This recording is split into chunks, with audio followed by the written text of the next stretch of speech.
OBS filannoo uummataa.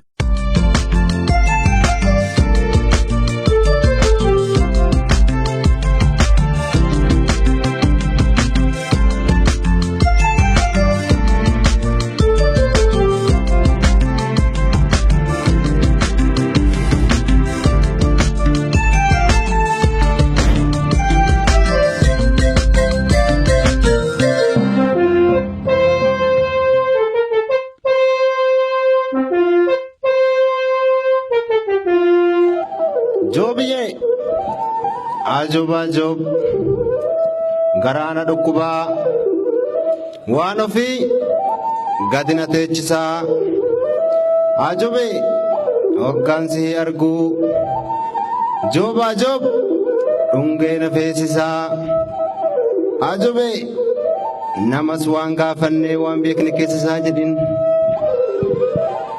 durbummaa ishiitu qon qabdu durbummaan ishiidha akka kabajameen taa'u qabda ta'uu baannaan abbaan ganaa ishii fuudhu sun sii gaafata jecha dubra hirma hidhattee jirtu tokko harkaan inni tuquun danda'u tuquun dhorgaadha harkumaan waan biraati miti kanaaf gaarayyuu ishee achirratti waan dhufu hundumaa humnaanis haa ta'u seeraan ejjennoo fudhata ni sodaatamaa jechuudha hin tuqamtu. Oromoo biratti qeerroo fi qarreen maqaa ulfinaatiin Oromoo Walloo biratti immoo aadaan qarree fi qeerroon qaban kan gaarayyuu jedhamutu jira.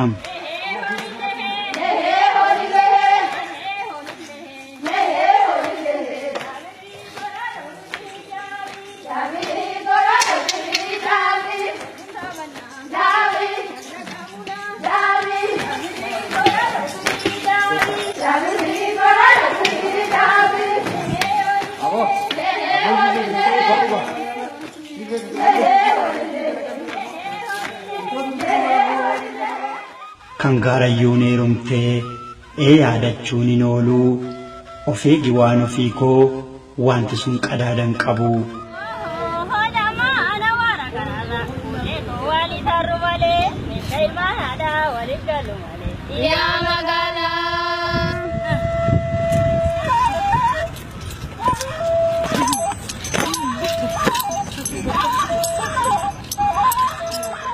Sirbi kun sirba dargaggoonni Oromoo Walloo durbi durbummaa ishee akka eeggattuuf sirbanidha.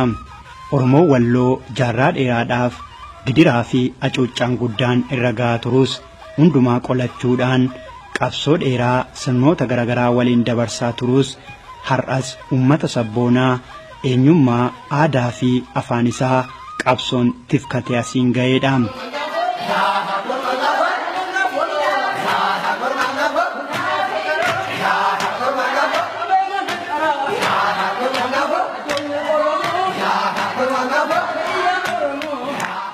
Aadaawwan Walloon akkanaan asiin ga'e keessaa tokko aadaa irmaadii fi gaarayyuuti.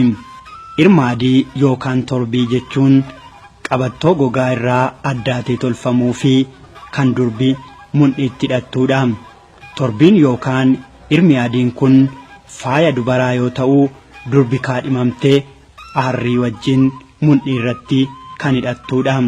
Akka aadaa Oromoo Wallootti durbi torbii kan hidhattuuf kaadhimaa qabaachuu ishee agarsiisuufi iddoo tokko tokkotti garuu durbi yoo kaadhimaa hin qabaannes gaarayyuun ishii torbii yookaan irma adii kana ni bitaafi.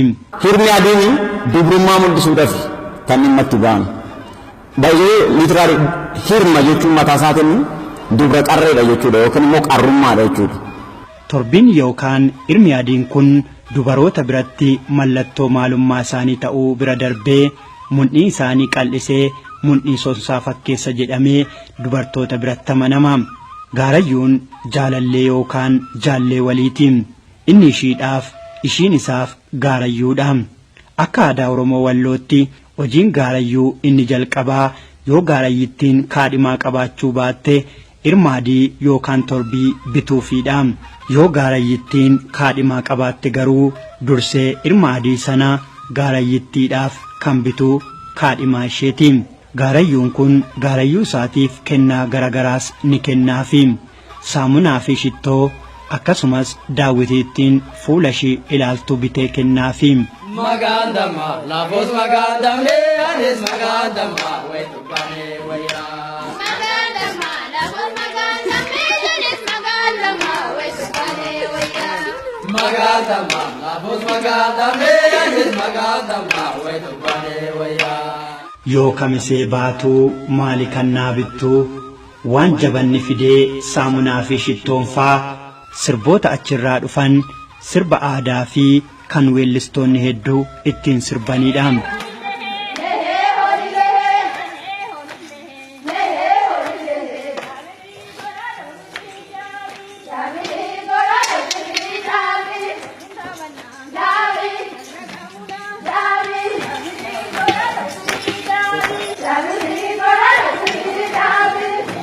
Gaarayyuun yookaan jaalalleen tokko ilma adii kan hidhattuuf sababoota hedduutu jira.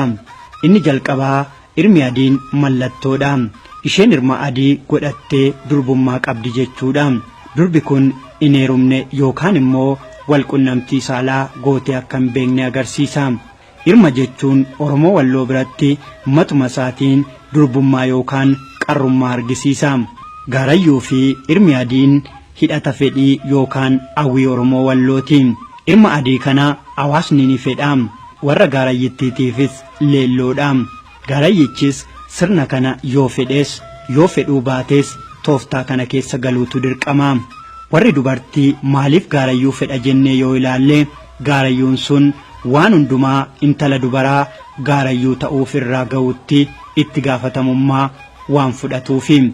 Gaarayyuun kun gaafa ilma adii bitee jalqabee mucayyoo sana yookaan gaarayyitti eeguudhaaf itti gaafatamummaa guddaa qaba. Isheenis waan inni ishee ajaju hundumaa ni fudhatti. Kana jechuun garuu hanga aadaa fi safuun gaarayyichaa hin dabnetti. Duudhaa gaarayyuu keessatti wanti baay'ee nama ajaa'ibuu fi amanamummaa guddaa sabni kun aadaa isaatiif qabu kan agarsiisu dhumarratti gaarayyittiin gaarayyuu ishiitti hin heerumtu. Magandama, lafos magandamne, anis magandama, way tupane waya.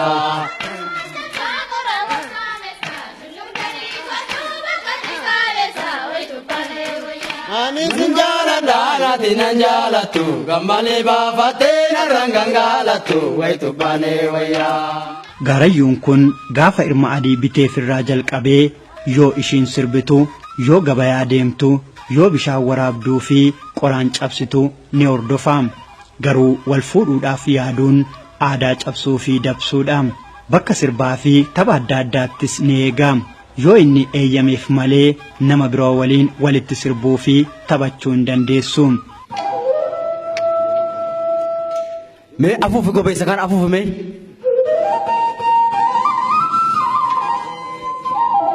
Joobiyee, ajobee, gobeessa afuufi waan ofii kan qaawwa sadii jooba ajoob ansi jaaladha.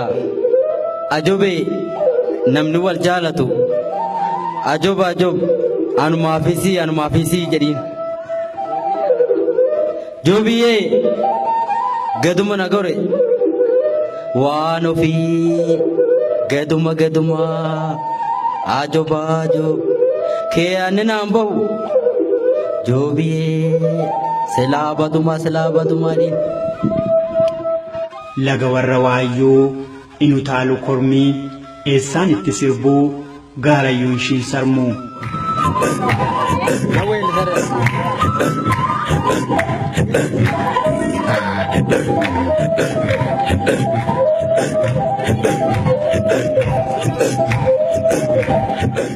Gaarayyuun tokko yoo gaarayyuu qabaachuu barbaade karaa firoottan ishee beekaniin gaafata. Gaarayyittiinis waadaawwan sadii qabattee dargaggeessa gaarayyuuf ishii gaafateef gaarayyuu taati. Mucaa takka hamma gaafa heerumtu oduma kanuma qaadhimaas qabdu haa ta'u hin barta. Amma karaatti dubbisuu dandeessaa. Fira ishiidhaa gaafattee ilma beeraa ishii gaafattee dubbisuu dandeessaa. Ishii kana na barsiisi jettaanii hin gaafattaa. Ishii walitti haasoftaa. Akkuma nama fuudhutti. Ishiin fira ishiirraa nama lama fudhattee dhufti. Ati fira keetirraa nama lama fudhattee dhuftaa. Qaalii ja'amaa walitti kennita. Maal jettee ishiidhaan ati an taa'etan qaalii jaalalaa sitti kenneen jedhan sirraa fuudhee jetti.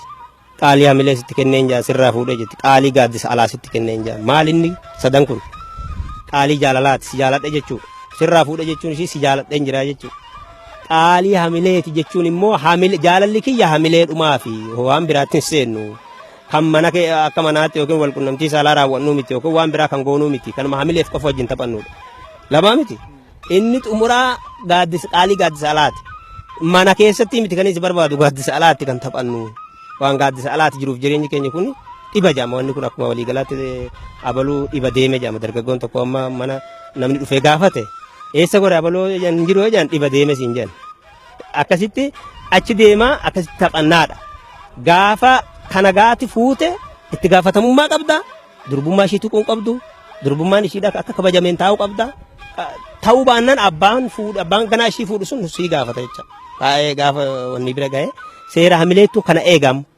amma fakkeenyaaf dargaggoon tokko karaatti dhufee sa'aatii kun amma sa'a erga zuhur qilleensa isiin jedhan erga immoo sa'aatiin kun sa'a 10 sa'a 9 booda ta'e ajjeesaa taate malee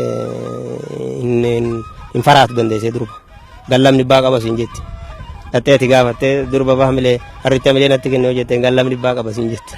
Gaafa gaarayyittiin nama biraatti heerumtu qarrummaan ishii badeera yoo ta'e jalqaba kan itti gaafatamu gaarayyuu ishiiti. Qarreen kun gaarayyuu kanaanis ta'ee nama biraatiin badu dursee kan itti gaafatamu gaarayyuu ishiiti. Gaarayyuun kun gaarayyittii waliin iddoo barbaadetti waliin taphachuu bira darbee warra gaarayyittii deemee akka ishii waliin bashannanuuf eeyyama argata. Keessattuu Oromoo Walloo biratti sirna kalaahoo jedhamu kan gaarayyuun maatii gaarayyittii sanaan affeeramee irratti hirmaatutu jira. Kalaahoo jechuun aadaa Oromoo Walloo keessatti kan mana cinaatti gaarayyuuwwan lameen itillee irra ciisanii waliin taphatanidha. Akka aadaa Oromoo Wallootti durbi tokko gaarayyuu hin qabdu jechuun hawaasicha keessatti hin barbaadamtu yookaan immoo amala hin qabdu. Bira darbees warri ishee yookaan sanyiin ishee hawaasa keessatti fudhatama hin qaban jedhamee amanama.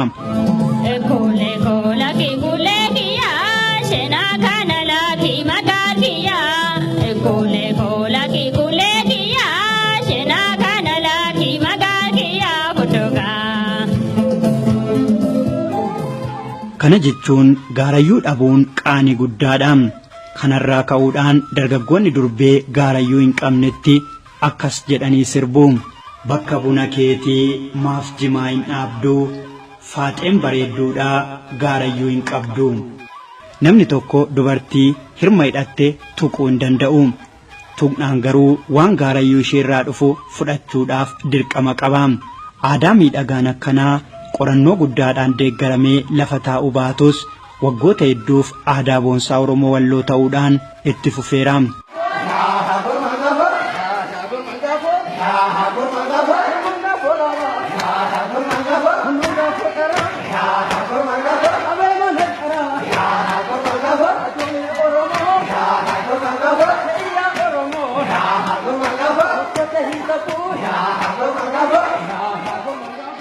Gaarayyuun waan duudhaa fi safuu gaarayyuun argatu argachaa ture bira darbee yoo cabsee yoo waan tuqamuu hin qabne tuqee akkas jechuudhaan gaarayyittiin mammaaktiifi. Guntunni kan ormaa boraafadhu mormaa. Guntunni kan ormaa boraafadhu mormaa san darbee yoo handhuura gadi darbee maal ta'a? Sirni gadaa ammallee limnoot kan godhu hin jira achi keessatti waan isin ajaa'ibu abba gaaritti geeffama. Abba gaarotatti geeffama. Adabbiitu darbe irratti adabbiin sun amma loon 50 akka kaffalu baay'ee eeguun dirqama waan irra jiru haftuuf inni balleessuu baates isumatu gaafatama. Eeguun dirqama isaa waan ta'eef kanaaf amma loon 50 akka kaffalu tokko. Lammaffaa dugda keessa haala 40 akka reebbamu ciisetoo.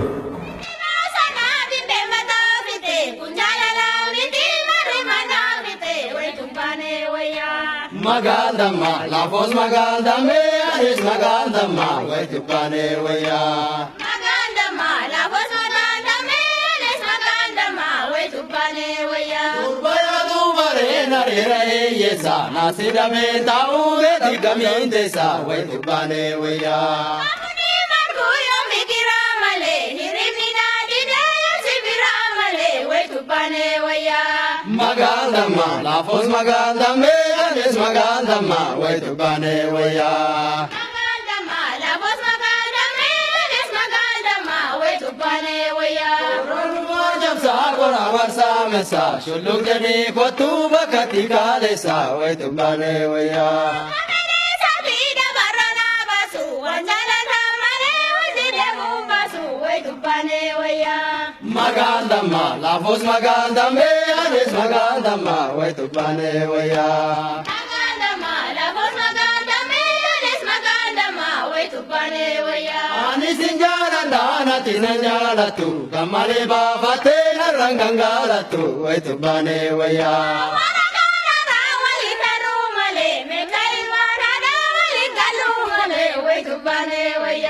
magaldamma lafos magaldame anis magaldamma waitu bane waya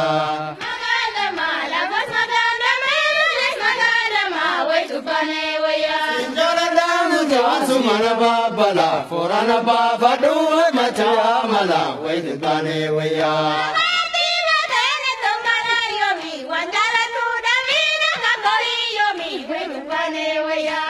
magaldamma lafos magaldame anis magaldamma waitu bane waya Gaarayyoon kun akka tasaa gara gadiitti yoo darbe dhimmi kun abba gaar biratti ilaalama. Abba gaar gaarayyuu gulantaa darbe kana erga ilaalee booda gaarayyichi angaloon 50 adabuu danda'a. Gaarayyoon kun durba qarree kan eeguuf imaanaan kun waan itti kennameefi yoo imaanaa kana balleesse arangamaadhaan dargaggeessa cimaan yeroo 40 rukutama. Dhimmi kun abba gaariin furamuu yoo dadhabe immoo biyya sana gadhiisee akka baqatu yookaan akka badututti murtaa'a. Gaarayyuun tokko akka tasaa karaa inni hin beekneen gaarayyittiin akka dogoggortee durbummaa ishee hin dhabneef sirba sirbuuftu jira. Joobiyyee ajoobaa joob garaana dhukkubaa waan ofii gadina teechisaa ajoobee hoggansi arguu joobaa joob dhungee na feesisaa ajoobee namas waan gaafannee waan beekne keessisaa jedhin. Kan gaarayyuun heerumtee yaaduu hin dhabuu of eegi waan ofii koo sun qadaadan qabuu jedhee weellisaafi. Ergaan sirba kanaa gaarayyittiin tarii waanni kun bakka inni hin jirretti baduu danda'a akka waan jechuu fakkaata. Isheen immoo akkana jettee sirbitiifi. Gaafa manaa bahee mana kee dhokadhu kan gadabiin badeef rabbuma kadhadhu. Jettee sirbitiifi. Anin balleessuu akka tasaa yoo badeef garuu waaqa kadhadhu akka jechuuti. Gaarayyichis akkas jedhee deebisaafi.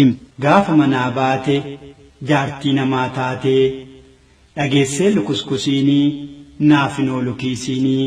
Lukuskusii jechuun nama gaafa intalli sun heerumtu jala deemee dubbii durbummaa ishii qoratee himu yookaan odeessuudha.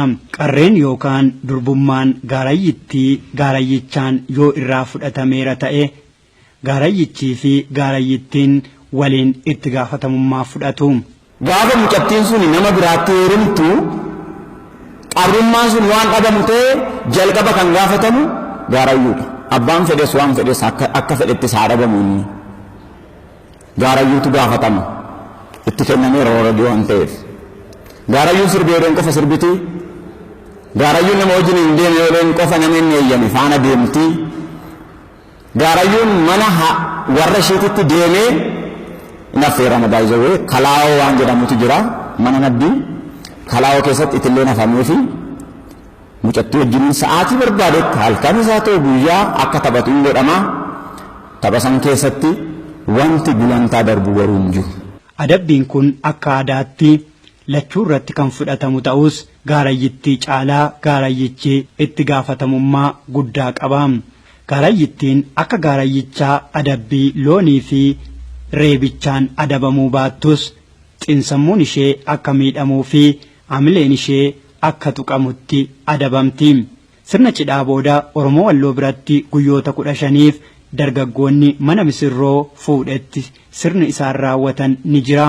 Sirni kunis sirna qulfoo jedhama. Qulfoo kana kan raawwatan dargaggoota hiriyoota gurbaa fuudhuuti. Waan nyaatanii fi dhugan buusii walitti buusanii mana misirrootaa kanatti nyaataa dhugaa bashannanu. Guyyaa qulfoo kanaas durbi tokko yoo qarree isheen hin heerumne ta'ee dhiibbaa adda addaatu irratti raawwatama. Qulfoo san keessatti hiriyoota isaatitti jira. Hiriyoonni isaa naanna'anii taa'u achi keessa. Ordarii qaba. Ordarii sirna gadaa keessa jiru san hundumti isaaniitu isa eeggatanii taa'u. Achi keessa mootii jira, ittaana jira, giifti jira, waan baay'eetu jira gaa'inaa hundaan kaasu. Zan mooraala kamti ishee dhabu wanni ishii nyaattee dhugdu marti hir'uutu dhiyaata. Yoo qarrummaa dhabdi. Bishaan hoggaa buusaniif walakkaa buusuuf.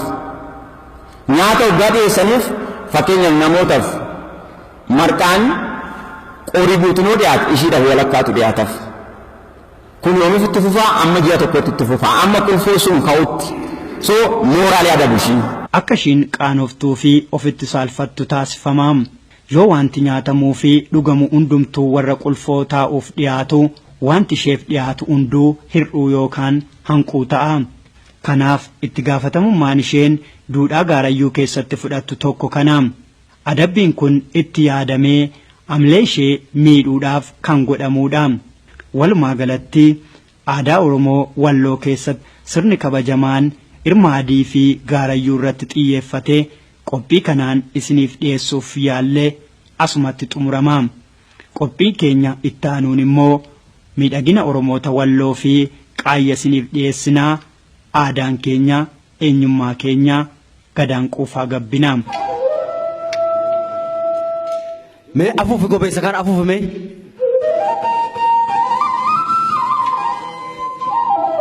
Joobiyee ajobee gobeessa afuufi waan ofii kan qaawwa sadii jooba ajoob ansi jaaladha ajobee namni wal jaalatu ajooba ajoob anumaafisii jedhiin.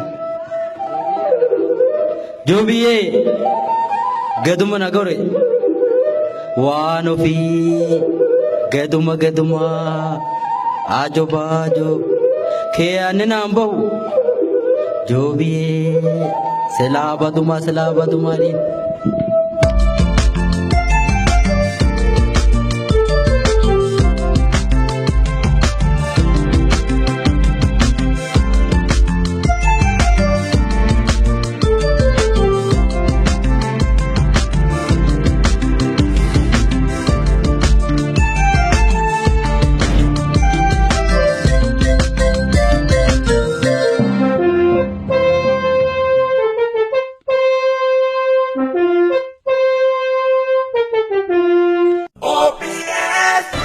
Oromia Broadcasting Service.